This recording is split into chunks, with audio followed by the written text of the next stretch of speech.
we like to do here is, at the break, is to have announcements that affect us all in the city.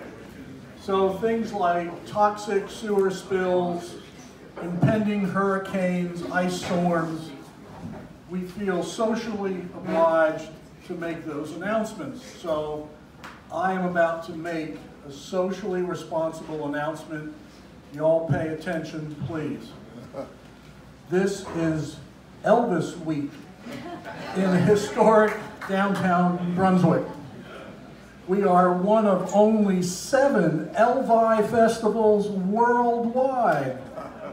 And from what I understand, they walk around downtown looking for unsuspecting people to observe them doing their Elvis impressions. I think last year tribute, excuse me, because he might come back. He's probably hanging around Tipsy's right now. Elvis tribute artists compete for the title. Last year, the winner was 4 or something. It was a real youngster, I think. A 10-year-old. That's something you can use the rest of your life, I think. The concerts in the park, Friday and Saturday, 4:30 to 7. But more importantly, Tipsy's is hosting a Sunday after party at 5 p.m. And they will all be here, and then when they walk out the door, what do we can say then? Elvis has left the building. Woohoo! So there you go. So this is always great. So right up there with floods and sewer spills. So thank you, Susan. You're a great supporter of. So this might be a reason not to come downtown. I think there are like hundreds of them on the way. They come from all over the world. 22. Well, that's close to hundreds. So. And now we have Kate Reeves of the Chamber to make a few brief announcements. Good morning, everyone. How are you all doing? Awesome. So we have some exciting things coming up at the Chamber of Commerce that I would like to share with you all. Tomorrow is a really big event. It's our annual Business Expo. It will take place tomorrow at the Jekyll Island Convention Center. It is available for non-members and members to attend, and it is only $10 to get through the door. There's going to be raffles, and there's also going to be a chance to win a really nice door prize. So be sure to check it out. There's more info on our website. And if you have any questions further than that, feel free to call us up at the Chamber or stop by and see us. Next, we have our business education series coming up. This topic is going to be on finding the hidden cash in your business. And this is going to take place on Tuesday, March 13th, and that's going to be at the Chamber as well. And it will start at 8:30 a.m. Complimentary donuts and coffee by Dunkin' Donuts again. And non-members and members can attend this as well. And you can visit our website for more info. We do have our State of Education Spring Membership Luncheon coming up as well. It's going to be on the Collective Update and Workforce Development on March 23rd at Coastal Pines. Then we have our Business After Hours, which is our monthly networking event. That's going to take place at Buffalo Wild Wings in Brunswick on March 29th, which is that Thursday. It will be from 5:30 to 7:30, and again, members and non-members are encouraged to attend to network with each other, get to know one another. And then last but not least, we have a really fun and exciting ribbon cutting coming up later on this month. It's going to be the grand opening of Richland Rome Distillery, which I encourage all of you all to come and attend. This is going to be huge. It's going to be a lot of fun. I know there's going to be complimentary hors d'oeuvres and cocktails, maybe some complimentary rum tastings if you're over 21. And that will take place at 4:30 p.m. and you can find out more about that on our Chamber website as well. And that's it. And then, of course, if you are interested in becoming a member of the Chamber of Commerce, you can come see me after this. I'll be mingling around. I've got some brochures and some business cards, so feel free to come find me, and I can tell you more about how you can get involved. All right, thank you, Kate. I forgot to announce that we're going to change the name of the college for one day. We're going to be called the College of Coastal Graceland. So just whatever. So our next presenter are Marilyn and John Waters of Picke'rrings. And I'm going to be walking around sort of like the Vanna White, just showing you some of the things that they make. So please, if I do this or that, it's because I'm a very effective Christmas salesperson. So, there you go. All right, thank you. And I'm just glad we don't have to follow Elvis. So it's a good day. Anyway, yeah, he's going to pass that display around. Our product is Picke'rrings, guitar pick earrings. And one of the ways we want to say thank you for allowing us to speak with you and maybe get some help and advice is we want to give away some earrings. So we're going to give away 3 pair of earrings at the end of the presentation. So if you all have these yellow cards on the table, just put your name on the card and we'll ask Skip to pass the box around. So just put the card in the box and at the end we'll have a drawing. Now this is actually our second attempt at this business. We started it originally way back in like 2010. And we want to give you some background as to what happened back then. But before we do that, just a little bit about us and who we are. I'm John Waters, and I'm a marketing content writer, which means I write content for any form of marketing medium, whether it's in print or on a screen somewhere. Things like brochures, ad copy, newsletters, website copy, and what have you. And Marilyn works for the Glenn County school system. And he also does grant writing for nonprofits. He also does grant writing for a nonprofit. I'm not used to public speaking at all. Can you hear me?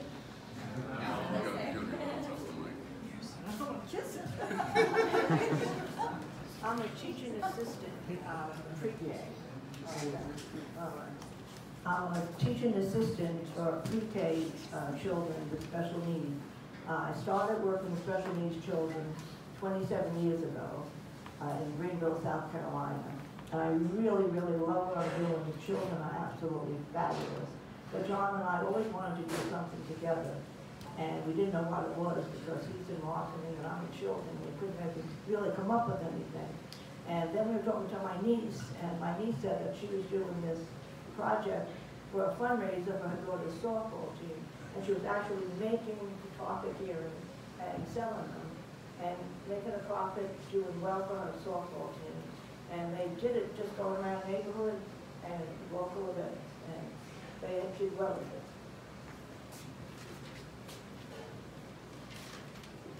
All right, so, we said to her, this sounds like a fun thing. You ought to take it up as a side business and go out there and sell earrings on the side. But she had 2 young kids at the time and a full-time job, so she didn't really have time to do that. So we decided that maybe we should try it. So the more we thought about it and talked about it, we said, this sounds like a fun idea. And something that could go viral, and who knows. So anyway, we made a logo. We decided we'd like the Picke'rrings name, and we created a logo. We took a standard type font, and we doctored it up a little with a couple of guitar picks where it was an apostrophe. We took the A out of the word earrings, and we decided that vertical business cards would be a good way to display our product because they were easy to source. And so we opened up a website. We used a template from GoDaddy and opened up a website and an online store. And so then we had our act together and we were ready to go. So, but the first thing we decided to do was do some personal selling, both here locally and in the other venues. So. The first public event that we went to was Peaches to Beaches yard sale in March 2010. And we had a fun time at that. We sold more than 25 pair of earrings. We made $200. And we thought, oh, we are on the road here. Plus we sold to our friends. My co-workers loved the earrings. And we were having success there. So we thought, we'll get really brave and go to music festivals. And we loved going to music festivals. It was a lot of fun, but we didn't meet the expectations that we thought we would. The vendor fee was very expensive, and we had to stay in a hotel because they were never near here. And so we sold 25, 30 pair of earrings, but it didn't cover our costs, and we were disappointed in that. We tried to do it again, and still we didn't have more success. And I don't know whether that was because of the economy at that time, but it's a huge undertaking to go to one of those festivals. But we loved doing it, and we were the nicest people. Okay. One of the things that we wanted to do, kind of being the marketing guy, I'm thinking about things like positioning and creating a brand personality and what have you. So one of the things we wanted to do was kind of associate these earrings with fun, good times, conversation starters for music lovers. And we also kind of wanted to build in some of the island atmosphere, since we were making them here on St. Simon's, and some of the good vibes resulting from the vibrant music scene here. Marilyn and I love to go out and listen to live music, and over the years we've become friends with several of the local musicians. So we thought, let's try to put all that together into a brand personality and make it fun. And so we decided we needed a couple of models, and we didn't really have the budget for real models, but we did have a couple of people around the house who said they would work for free. This is Rocky, and in transit, Rocky lost his earring. He had an earring on his ear there, but somehow he lost it in transit. And this is Sarah Siegel, who did not lose her earrings. At first we weren't, we're a little skeptical about Sarah because, seagulls don't have ears. But we got a little bit creative, so that worked for us. Anyway, at the music festivals, we did get a lot of interest, a lot of people talking about what a cool idea this is, and people would come by the booth and they'd play with the earrings and stare at them, and we're thinking, wow, we're going to sell a lot of earrings. Then they'd leave. Well, we did sell some, as Marilyn said, we didn't, wasn't quite a profitable venture for us. So anyway, we also we sold some at retail as well. We had a few retailers around town that bought earrings from us and sold them. That again wasn't, the profit margins in there weren't all that great for us. The volume wasn't all that great. Plus the retailers obviously had to mark up the price, so we wound up underselling them on our website. The retailers were generally charging more than we were charging on our website. We didn't really like that idea. Wasn't that big a problem as it turned out, because the website business wasn't that great either. We sold, I don't know, maybe 10 or 15. We sold about 10 or 15 pair in 2010, another 6 or 8 in 2011. So gradually we started to lose some interest. And so over time, maybe by the end of 2012, we just decided to shut it down.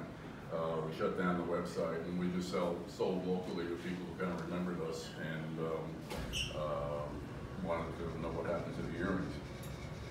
So anyway, then time goes by, and last fall we started thinking, well, maybe we should do this again. Maybe we should give it another shot.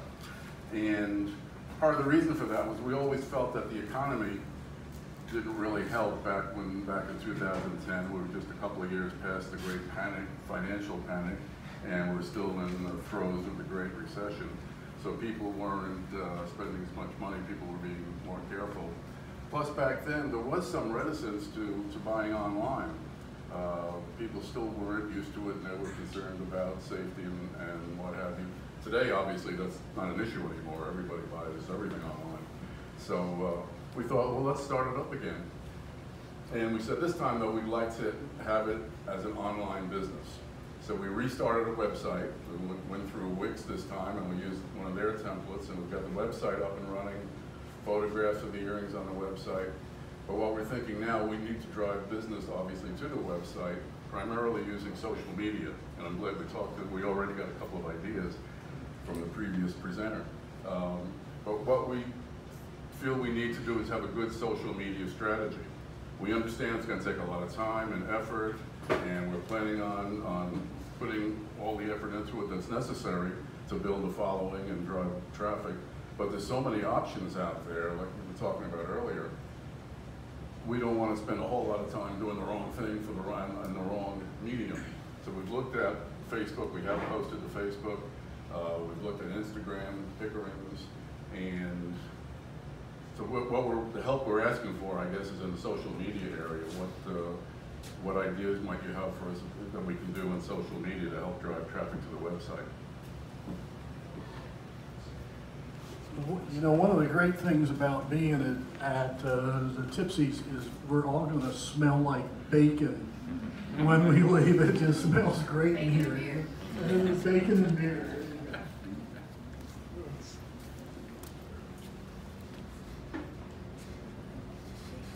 There's nothing bigger in the South than college football. And my wife makes jewelry for an avocation. She just likes to be creative and goes to merchants and asks what they want. In the fall, they want fall colors and etc. So one of the things you could do is do school colors. And you could have a list of every college and have one of each for each year, and they could wear them to football games, they can wear them, things like that. It's really big here, and her black and red jewelry just got snapped right up when Georgia was playing for the national championship. So, How did she promote it? oh, she just went to the people that she usually deals with and showed them, and they immediately said, we'll take that. Word of mouth takes over. We We actually did that with Georgia colors back the last time around. We didn't promote it very well though. We had red guitar picks, and instead of the pearl, we had a black pearl on there, and so we did that with Georgia colors. But what we failed to do was promote it properly. Yeah, and if you do it all through, you know, the country, whatever color that people want, you do. Thank you. Yeah, just don't do blue and orange. Another thing is if you could put like I don't know, a G on it or something. I mean, just looking at the colors, someone might say, oh, I like red or I like black, and they may buy it, but they may not think of football at the time.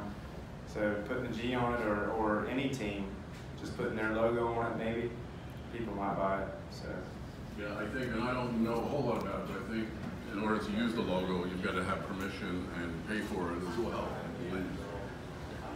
Another thing, like on your website, I saw where you had the seagull and the raccoon. What about if you show them on a woman or whoever wears them, young girl, something like that?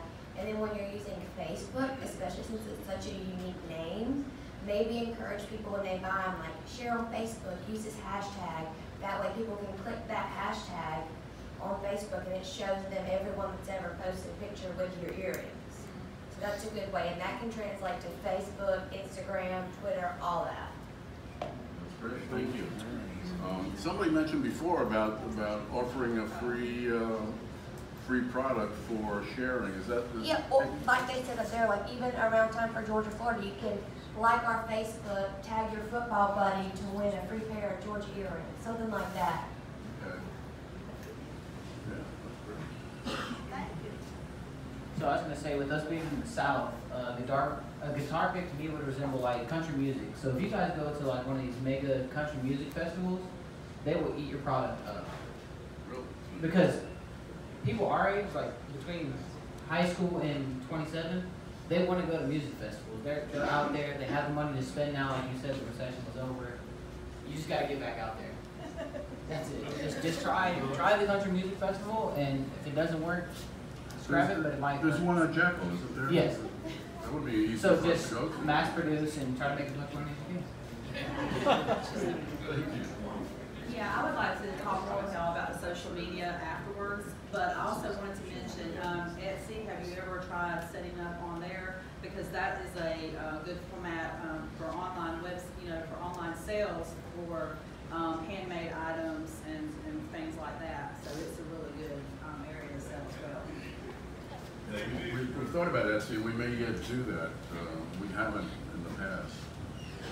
You said you're being so media is Facebook? Yes. Okay. So on Facebook, they have these things called sell and trade pages, and Brunswick is one of them. So you could actually put your website on the trade website and put a picture of your website and include that, and they can click on the link, go straight to your page, and then from the page they can go to your website, and then they can buy the product as well as like your page and create new followers, and they can share it as well. I did not know that. Sell and trade on Facebook? That's definitely looked at it. They have different counties. Thank you.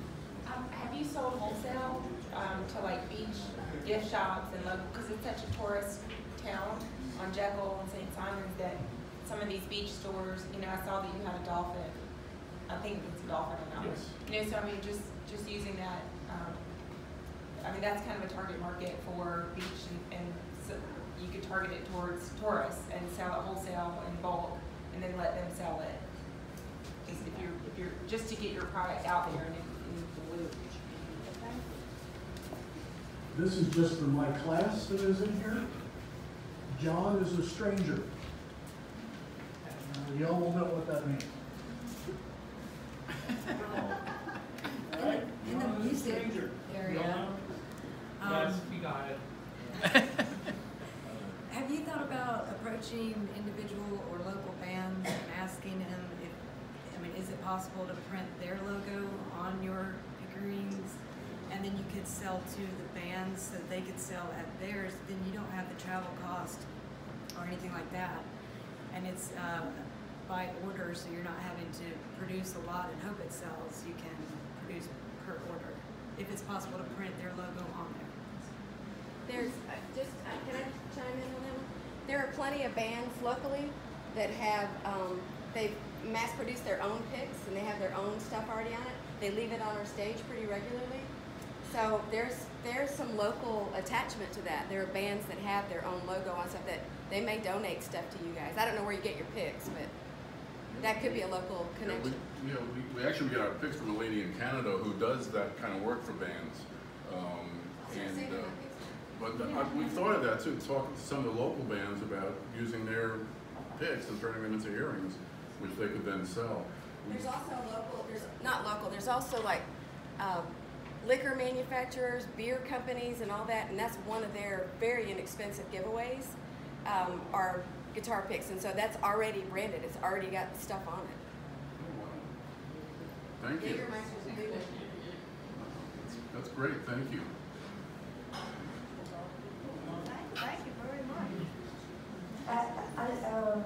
I can't think of anything more country than a monogram.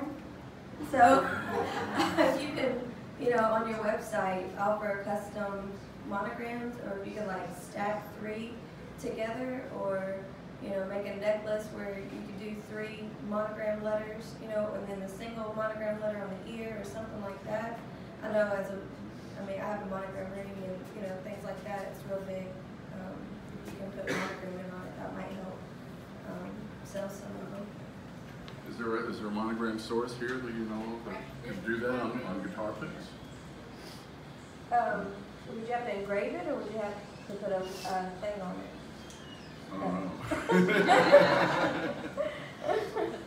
I'm not too sure of the material that the guitar pick's made out of, but it just, if there's like a vinyl, they do make, like she said, there's the one down the street is called a Stitch in Time, and right, and like Sally's Pop Shop, they have vinyl, and it might be something you could check into and become, if you're a wholesaler, and get some kind of connection where you can have the vinyl monograms with you, you know, and be able to customize it. Just an idea that that's came great. to mind. Thank you. Thank you. We do talk about gifts for wedding parties and favors and that sort of thing, so that just takes it a step further, so that might very well work. Thank you. Okay, so I'm a guitarist, but I don't wear earrings. But essentially, someone my age range, my interest is going to be your target market. And places that I would go for something like that are going to be like Guitar Center or American Music Supply online. I know you don't care for retailers that much, but music-specific retailers are somewhere I think you should go, because I think that's where you're going to find your target market at, including even Amazon and eBay. You can find a lot of stuff there.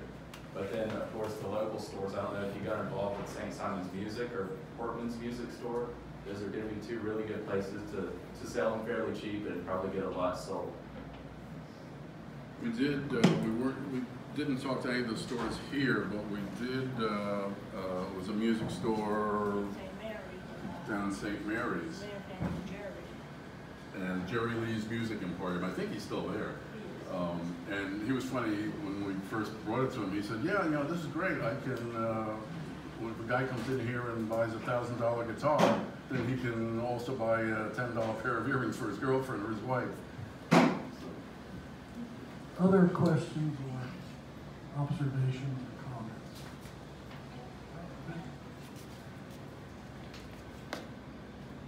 I'm not from Brunswick, I'm from Waycross, so I'm not as familiar with the local market, but there is a music store called City Music. My dad is a retired band director and works part-time for them, and they're over by the mall, so that may be someone you can talk to. And I was also thinking, as far as like the school colors, not only college teams, but your local high schools, those colors of their schools, and also I run a nonprofit. My son passed away from cancer, and anytime that you can connect your product to something that gives back, whether it's Childhood Cancer Awareness Month or Breast Cancer Awareness Month or heart awareness, and you can do earrings in those colors and even consider giving a portion of your sales back to a charity, that encourages people to support your product as well.